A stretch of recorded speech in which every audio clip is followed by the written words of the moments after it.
கர்த்தருடைய பரிசுத்த நாமத்திற்கு மகிமுண்டாகட்டும். ஆண்டவராகிய இயேசு கிறிஸ்துவின் நாமத்தினாலே அன்பு கர்த்தருடைய பிள்ளைகளாகிய தங்கள் அனைவருக்கும் ஸ்வீட் ஊழியத்தின் சார்பாக வாழ்த்துக்களையும் ஸ்தோத்திரங்களையும் தெரிவித்துக் கொள்கின்றேன்.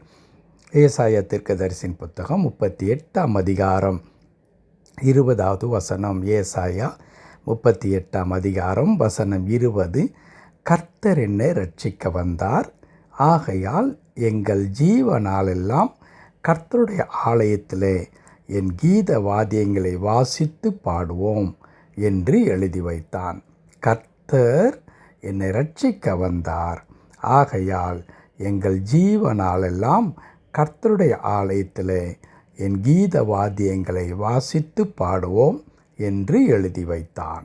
என் அன்பு கர்த்தருடைய பிள்ளைகளே, இந்த 38ஆம் அதிகாரத்தில் நாம் பார்க்கிற ஒரு முக்கியமான ஒரு நிகழ்ச்சி என்னவென்றால், எசேக்கியா ராஜா சுகவீனம் அடைகின்றார். அவருக்கு நீ மரித்து விடுவாய், உன் வீட்டின் காரியங்களை நீ ஒழுங்குபடுத்து என்று ஏசாயா தீர்க்கதரிசி மூலமாய் கடவுள் சொல்லி அனுப்புகிறார்.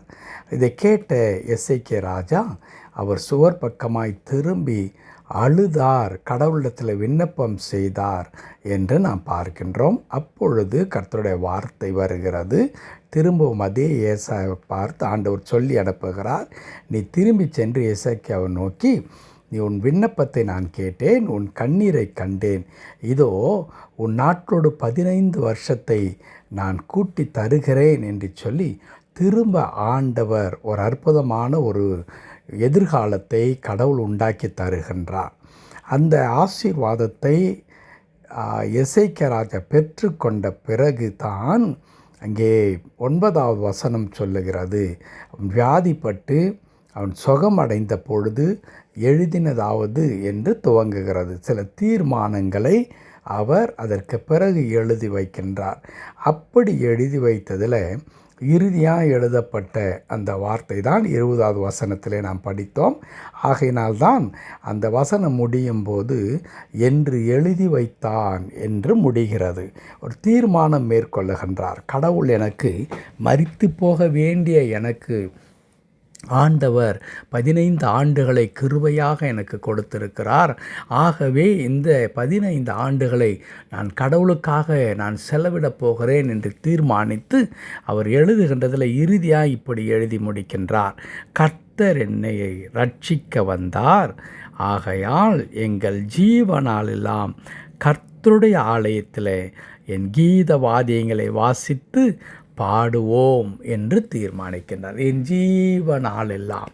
அன்பு கடவுளுடைய பிள்ளைகளே, ஆண்டவரிடத்தில் இருந்து நன்மையை பெற்றுக்கொண்ட இந்த எசேக்கியா ராஜா கடவுளுக்கு எப்படி நன்றி உள்ள ஒரு மனிதராக இருக்கின்றார் என்பதை மிக அற்புதமாக அவர் வெளிப்படுத்துகின்றார். என் ஜீவனுள்ள நாளெல்லாம் ஆண்டவருடைய ஆலயத்தில் என் கீத வாத்தியங்களை வாசித்து அவருடைய மகிமையை, அவருடைய வல்லமையை, அவர் எனக்கு பாராட்டின கிருபையை, என்னை ரட்சிக்கும்படியாய் திரும்பவும் என் மீது மனதுருகி என்னை ஆசீர்வதித்து என் ஜீவனை ஆண்டவர் திரும்ப கிருபையாக எனக்கு கொடுத்தாரே, அந்த நன்மையெல்லாம் நினைத்து நான் அவரை பாடிக்கொண்டே இருப்பேன் என்று எழுதி வைக்கின்றார். என்ன அற்புதமான ஒரு தீர்மானம் அல்லவா அன்பு கடவுளுடைய பிள்ளைகளே.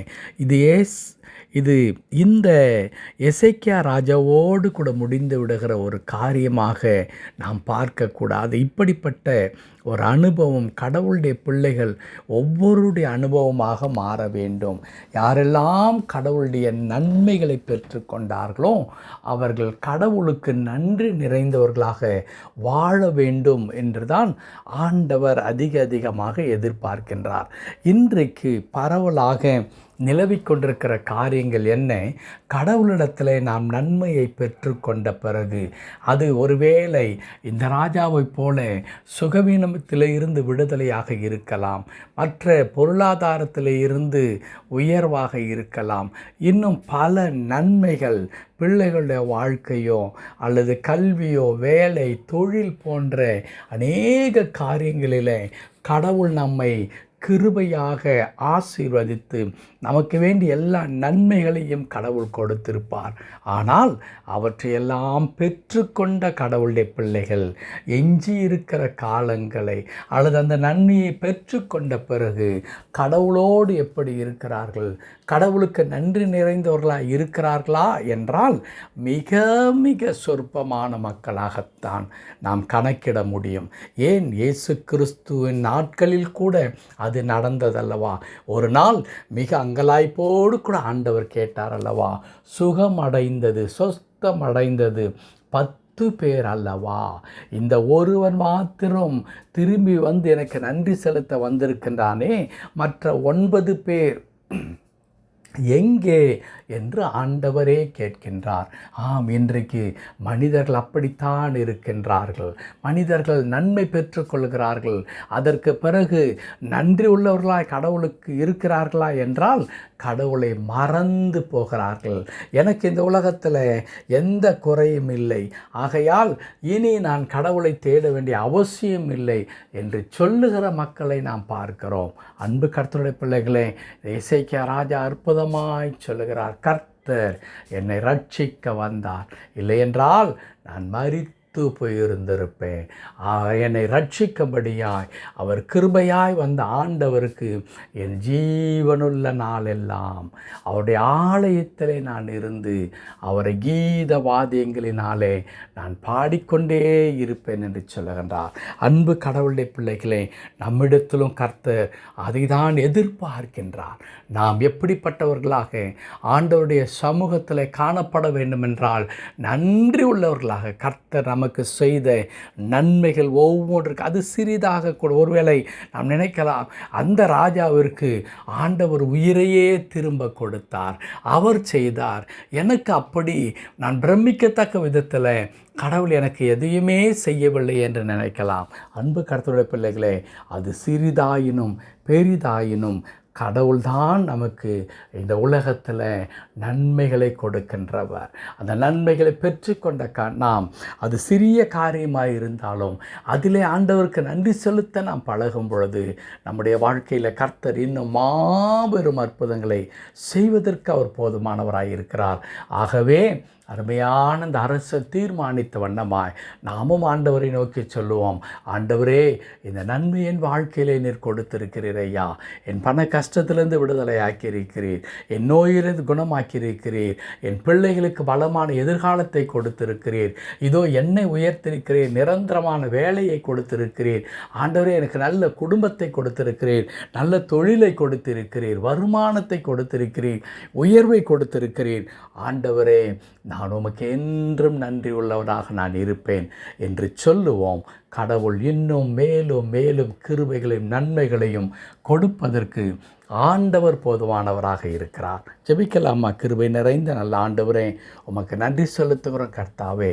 ஆண்டவரே, எசேக்கியா ராஜாவிற்கு என் ஆண்டவர் செய்த அந்த மாபெரும் கர்த்தாவே, ஆண்டவரை நன்மையை நினைத்து அவர் அற்புதமாக எழுதி வைக்கிறார்.